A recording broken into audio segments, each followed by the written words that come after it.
So in the Phantoms' final home game before Christmas, they drop the point in an overtime defeat to the Swindon Wildcats, and I'm lucky to have Nathan Pollard join us.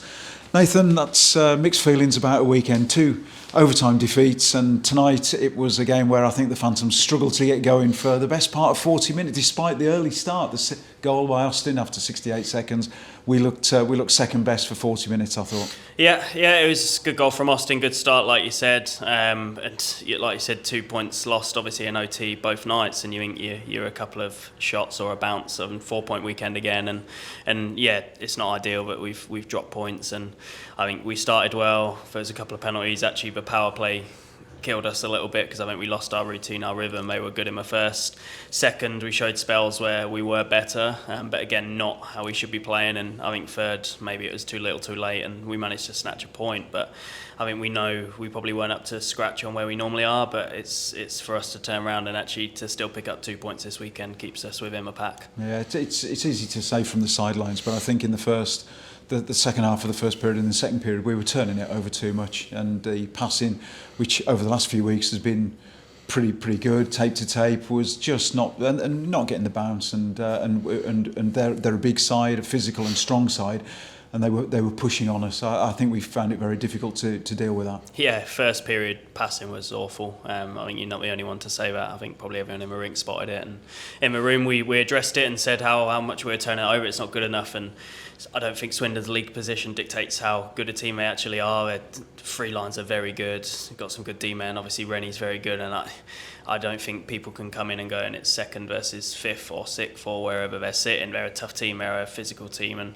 I don't think we took advantage of it. It was their third game in 3 nights, and I think we probably could have done that a bit better. Yeah, I think so, and yet the start of the third, we looked like we came out with a bit of jump. I was doing the commentary with Sean Yardley, and we both said in the intermission that we thought that we needed something, a bit of a lift, and it seemed to come, and Norton scored a great goal.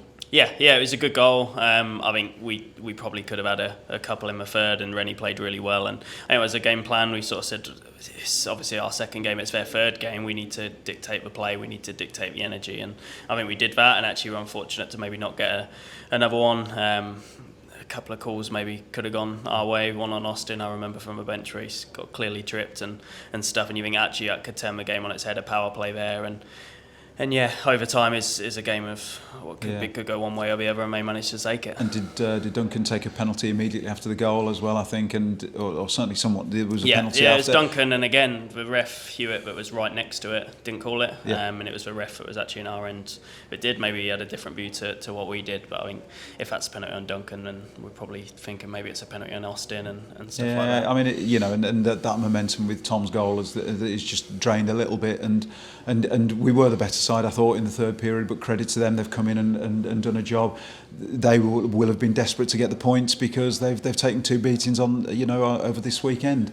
If we look at last night, of course, another overtime defeat, but not many teams are going into Leeds and scoring 5, and I think we would have thought in scoring 5 we might have come away with a victory. Yeah. Last night was really frustrating. I think we created a lot of chances, and the game probably could have been dead and buried by the second period, and then we go 1 up, 4 minutes left, and sort of fall asleep and don't go at them. I think we miss a big chance, and then they go and score. And you're right, I think probably before the weekend you say, go and get a point in Leeds.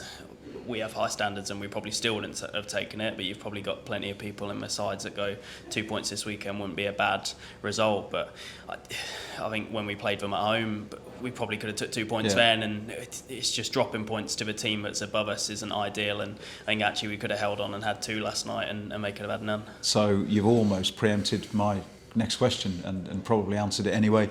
Last night, is it a point gained or a point gained or a point dropped? I think you could look at it either way. I think the positive person in me says it's a point gain because it's Leeds. They're very good at home. They've barely dropped anything at home, and obviously they lost to Swindon last weekend. But for us, we're still in the hunt, and Leeds haven't gained 2 and we've gained none. I think they've gained 2-1. It's just a 1-point swing, and I think Leeds have got a lot of guys missing at the moment. And considering obviously the guys away on GB and how hard we worked for them yesterday and felt like we probably could have got the result, I think they might hit a rocky road at some point, and every team does, and they're a hell of a team. But there's always going to be that time where they may drop some points, so we need to keep on their tail. Yeah, well, thanks for joining us. It's a different set of circumstances doing interviews when we've not got the 4-point weekend, but like you said, we've still picked up 2 points and technically not lost either of the games, but there's a sense of frustration in the room. I was just down there a few minutes ago, and I know that we feel that, and Slava feels that we should have got more out of tonight. Thanks for joining us. No home game now until after Christmas, and we've got the small matter after Christmas of the double header with Milton Keynes, so that's when we'll see you next. Thanks for joining us. Thanks.